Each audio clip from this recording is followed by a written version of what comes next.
ಮೀಸಲಾತಿ ವಿರೋಧಿಸಿದ ಕಾಂಗ್ರೆಸ್ನವರಿಗೆ, ಮಹಿಳಾ ಮೀಸಲಾತಿ ವಿರೋಧಿಸಿದ ಕಾಂಗ್ರೆಸ್ನವರಿಗೆ, ಮಹಿಳಾ ಮೀಸಲಾತಿ ವಿರೋಧಿಸಿದ ಕಾಂಗ್ರೆಸ್ ಮತ್ತು ಮಿತ್ರ ಪಕ್ಷಗಳಿಗೆ बोलो भारत माता की जय, भारतीय जनता पार्टी की जय। ಮಹಿಳಾ ಮೀಸಲಾತಿ ವಿರೋಧಿಸಿರುವ ಕಾಂಗ್ರೆಸ್ನವರಿಗೆ, ಮಹಿಳಾ ಮೀಸಲಾತಿ ವಿರೋಧಿಸಿರುವ ಕಾಂಗ್ರೆಸ್ನವರಿಗೆ, ಮಹಿಳಾ ಮೀಸಲಾತಿ ವಿರೋಧಿಸಿರುವ ಕಾಂಗ್ರೆಸ್ನವರಿಗೆ, ಮಹಿಳಾ ಮೀಸಲಾತಿ ವಿರೋಧಿಸಿರುವ ಕಾಂಗ್ರೆಸ್ನವರಿಗೆ बोलो भारत माता की जय, भारतीय जनता पार्टी की जय, भारतीय जनता पार्टी की जय।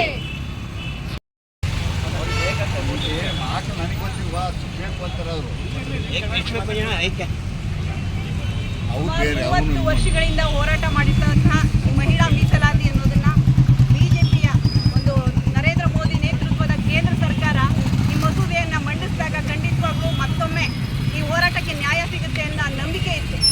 ಯಾವಾಗ ಇದು 16ನೇ ತಾರೀಕು ಮತ ಎಣಿಕೆಗೆ ಹಾಕಿದಾಗ ಕಾಂಗ್ರೆಸ್ ಪಕ್ಷ ವಿರೋಧ ಮಾಡ್ತೋ ಅದ್ರ ಮೂಲಕ ಈ ದೇಶದ ಹೆಣ್ಮಕ್ಳಿಗೆ ಅನ್ಯಾಯ ಮಾಡಿದೆ. ಈ ಕಾಂಗ್ರೆಸ್ ಪಕ್ಷಕ್ಕೆ ಮೊದಲನೇ ಧಿಕ್ಕಾರವನ್ನ ಹೇಳ್ತೇನೆ. ಇವರು 1971ರ ಜನಗಣತಿ ಆಧಾರದ ಮೇಲೆ ಇವತ್ತು ಒಂದು ಸಂವಿಧಾನ ಸದಸ್ಯರನ್ನ ಆಯ್ಕೆ ಮಾಡಿ ಕಳಿಸ್ತಾ ಇದ್ದೀವಿ. 1976ರಲ್ಲಿ ಇಂದಿರಾ ಗಾಂಧಿ ಅವರು ಸ್ಪಷ್ಟವಾಗಿ ಹೇಳ್ತಾರೆ, ಕ್ಷೇತ್ರಗಳ ಮರು ವಿಂಗಡಣೆ ಆದಲ್ಲಿ ದಕ್ಷಿಣ ಭಾರತದ ರಾಜ್ಯಗಳಿಗೆ ಅನ್ಯಾಯ ಆಗ್ತದೆ, ಉತ್ತರ ಭಾರತದ ರಾಜ್ಯಗಳ ಪ್ರಾಬಲ್ಯ ಸಹಜವಾಗಿಯೇ ಸಂಸತ್ನಲ್ಲಿ ಹೆಚ್ಚಾಗ್ತದೆ. 1976ರಿಂದ 2026ವರೆಗೂ ಈ ಒಂದು ವಿಚಾರವನ್ನು ಹೇಳ್ಕೊಂಡು ಬರ್ತಾನೆ ಇದ್ದೀರಾ. ಇದು ಪರಿಹಾರ ಸಿಗಲಿಕ್ಕೆ ಆಗಲ್ವಾ? 50 ವರ್ಷಗಳಿಂದ ಆಡಳಿತವನ್ನು ಮಾಡಿರ್ತಕ್ಕಂತಹ ದೆಹಲಿ ಆಡಳಿತ ಮಾಡಿರ್ತಕ್ಕಂಥ ಕಾಂಗ್ರೆಸ್ ಪಕ್ಷಕ್ಕೆ ಈ ಒಂದು ಜನಸಂಖ್ಯೆಯನ್ನ ನಿಯಂತ್ರಣ ಮಾಡುವ ಶಕ್ತಿ ಇರಲಿಲ್ವಾ? ನೀವು ಆ ರೀತಿ ಮಾಡಿದಿದ್ರೆ ಇವತ್ತು ಈ ಅನ್ಯಾಯದ ಮಾತು ಬರ್ತಿರ್ಲಿಲ್ಲ, ಈ ಮಸೂದೆ ಮುರುಗಿ ಬೀಳ್ತಿರ್ಲಿಲ್ಲ.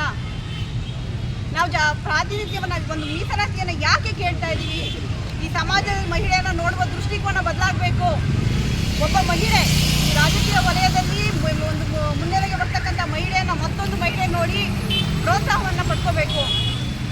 ಮತ್ತು ಈ ದೇಶದಲ್ಲಿ ಸರ್ಕಾರದ ಯೋಜನೆಗಳನ್ನ ಫಲಾನುಭವಿಗಳು ಮಾತ್ರ ಮಹಿಳೆಯರು ಅನ್ನೋದನ್ನ ಸುಳ್ಳು ಮಾಡಿ ಈ ದೇಶದ ಆಡಳಿತವನ್ನ ನಡೆಸಬಲ್ಲಂತಹ ಪಾಲುದಾರರಾಗಿ ಮುಂದೆ ಬರಬೇಕು ಅನ್ನೋದು ಈ ಬಿಜೆಪಿ ಸರ್ಕಾರದಲ್ಲಿ ಮತ್ತೆ ನರೇಂದ್ರ ಮೋದಿ ಅವರ ಉದ್ದೇಶ ಆಗಿತ್ತು. ನೀವು ಸೋಲ್ಸಿದ್ದು ನರೇಂದ್ರ ಮೋದಿ ಅವ್ರನ್ನ ಅಥವಾ ಈ ಮಸೂದೆನೆಲ್ಲ, ಈ ದೇಶದ ಹೆಣ್ಣು ಮಕ್ಕಳನ್ನ ಸೋಲ್ಸಿದ್ದೀರಾ. ಈ ದೇಶದ ಹೆಣ್ಣು ಮಕ್ಕಳ ಗೌರವಕ್ಕೆ ಅಪಮಾನವನ್ನು ಮಾಡಿದ್ದೀರಾ. ಈ ಭಾರತದ ಇತಿಹಾಸವನ್ನು ತೆಗೆದುಕೊಂಡ್ರೆ ಶ್ರೀಮತಿ ಇಂದಿರಾ ಗಾಂಧಿ ಅವರು ಮಾತ್ರ ಇಲ್ಲಿವರೆಗೂ ಏಕೈಕ ಪ್ರಧಾನಿಯಾಗಿ ಈ ದೇಶದಲ್ಲಿ 15 ವರ್ಷ ಆಡಳಿತವನ್ನು ಮಾಡಿದ್ದಾರೆ.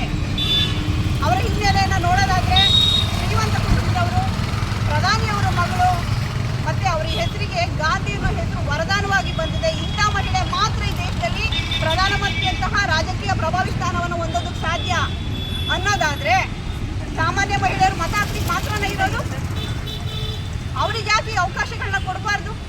ಈ ದೇಶದ ಮಣ್ಣಿನ ಗುಣ ಯಾವ ಹೆಣ್ಣು ಮಕ್ಕಳಿಗೆ ಗೊತ್ತಿದೆ, ಈ ದೇಶದ ಇತಿಹಾಸ ಯಾರಿಗೆ ಗೊತ್ತಿದೆ, ಅವರು ಎಲ್ರಿಗೂ ಈ ದೇಶವನ್ನು ನಡೆಸುವಂತ ಶಕ್ತಿ ಇದೆ. ಅವರಿಗೆ ಅವಕಾಶವನ್ನ ಕೊಡಬೇಕು ಅನ್ನೋ ಕಾರಣಕ್ಕೆ ಮೋದಿ ಅವರು ಈ ಮಸೂದೆಯನ್ನು ತಂದು ಕೊಡ್ತಿದ್ರು. ಇದರ ಕಿಂಚಿತ್ತು ಜ್ಞಾನ ಇರಬೇಕಂತ ನೀವು ಕ್ಷೇತ್ರ ಮರು ವಿಂಗಡಣೆ, ಒಂದು ಒಳ ಮೀಸಲಾತಿ ಆಧಾರವನ್ನ ಕೊಡ್ತೀರಾ. ಎಲ್ಲ ಜಾತಿಯಲ್ಲೂ ಬಡವರಿದ್ದೀವಿ, ಎಲ್ಲ ಜಾತಿಯಲ್ಲೂ ಶ್ರೀಮಂತರಿದ್ದೀವಿ. ನಮಗೆ ಒಳ ಮೀಸಲಾತಿಯನ್ನು ಆಧಾರದಲ್ಲಿ ಕೊಡಬೇಡಿ, ನಮಗೆ ಹೆಣ್ಣು ಅನ್ನೋ ಕಾರಣಕ್ಕೆ ಮೀಸಲಾತಿಯನ್ನು ಕೊಡಿ. ಈ ಧ್ವನಿ ಯಾಕೆ ಕೇಳ್ತಾ ಇಲ್ಲ ಕಾಂಗ್ರೆಸ್ ಪಕ್ಷಕ್ಕೆ? ಎಷ್ಟು ವರ್ಷ ಈ ಅನ್ಯಾಯನ ಮಾಡ್ತಾ ಬರ್ತಿದ್ದೀರಾ? ಈ ಒಂದು ದಕ್ಷಿಣ ಭಾರತ ಅಂತ ತೆಗೆದುಕೊಂಡ್ರೆ ಇಲ್ಲಿವರೆಗೂ ಈ 5 ರಾಜ್ಯಗಳು ಕರ್ನಾಟಕ, ತಮಿಳುನಾಡು, ಆಂಧ್ರ, ಈ ಒಂದು ಕೇಂದ್ರಾಡಳಿತ ಪ್ರದೇಶ 130 ಜನ ಇದ್ದೀವಿ ಸದಸ್ಯರು, ಲೋಕಸಭೆ ಸದಸ್ಯರು.